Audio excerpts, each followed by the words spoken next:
Oke teman-teman, setelah sebelumnya kita mencoba menghitung indikator dengan menggunakan FPG pada indikator bertipe proporsi, yaitu presentase wanita berusia 20-24 tahun yang menikah sebelum usia 15 maupun 18 tahun.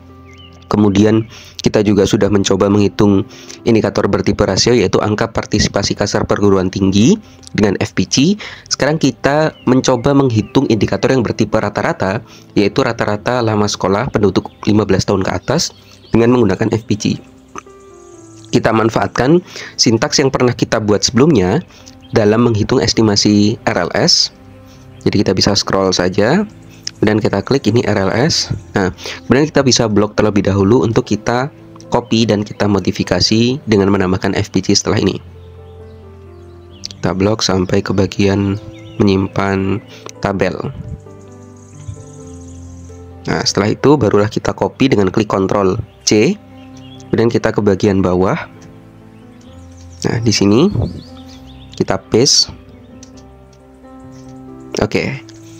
Di sini kita akan menghitung rata-rata lama sekolah penduduk usia 15 tahun ke atas. Untuk impor datanya masih sama ya, dengan menggunakan read SPSS dari library foreign. Kemudian setelah itu kita membuat variabel bentukan.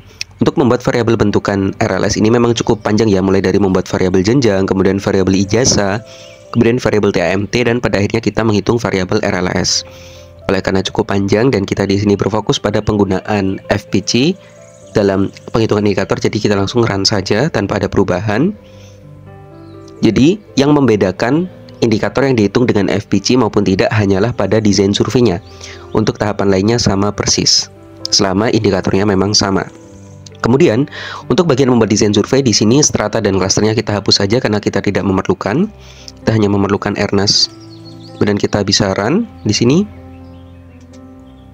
Nah, kemudian untuk bagian desain survei, di sini ID-nya kita ganti dengan PSU plus SSU. Kemudian untuk stratanya kita ganti dengan variabel strata dengan huruf kapital yang sudah tersedia, dengan datanya yaitu subset dari data yang usianya berusia 15 tahun ke atas. Karena apa? Ketika dia usianya di bawah 15 tahun, otomatis dia tidak dianggap dalam penghitungan RLS ini sebagai syarat memang RLS dihitung 15 tahun ke atas. Weight-nya adalah FBT. Kemudian jangan lupa menambahkan parameter baru yaitu FPC sama dengan, itu kita beri tanda penghubung, FPC 1 ditambah FPC 2. Kemudian jangan lupa kita berikan keterangan nest sebagai tanda nested atau bersarang ya, yaitu true atau huruf T. Nah, di sini nama desainnya kita beri nama desain 4 FPC, di sini juga desain 4 FPC. Ya, di sini bisa langsung kita run saja. Oke, setelah selesai maka akan muncul keterangan stratified to. Kemudian berikutnya kita menghitung estimasi nilai indikator. Di sini kita hanya mengubah survei desainnya menjadi desain 4 FPC. Kemudian untuk estimasi provinsi juga sama, hanya kita ubah menjadi desain 4 FPC. Kemudian untuk nanti penyimpannya kita hanya menambahkan nama saja ya. Jadi nama filenya menjadi indi4rls underscore FPC. Oke, bisa kita kembali ke bagian estimasi. Untuk estimasi level nasional kita panggil library-nya, kemudian kita hitung estimasinya dengan function cTable RSEH. Kita run. Nah, sudah mengeluarkan nilai estimasi nasional ya. Kemudian kita coba estimasi level provinsinya. Kita tunggu.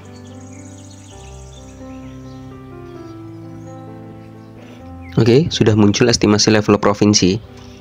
Sebelumnya kami juga sudah menghitung indikator ini menggunakan SPSS dengan FPG juga.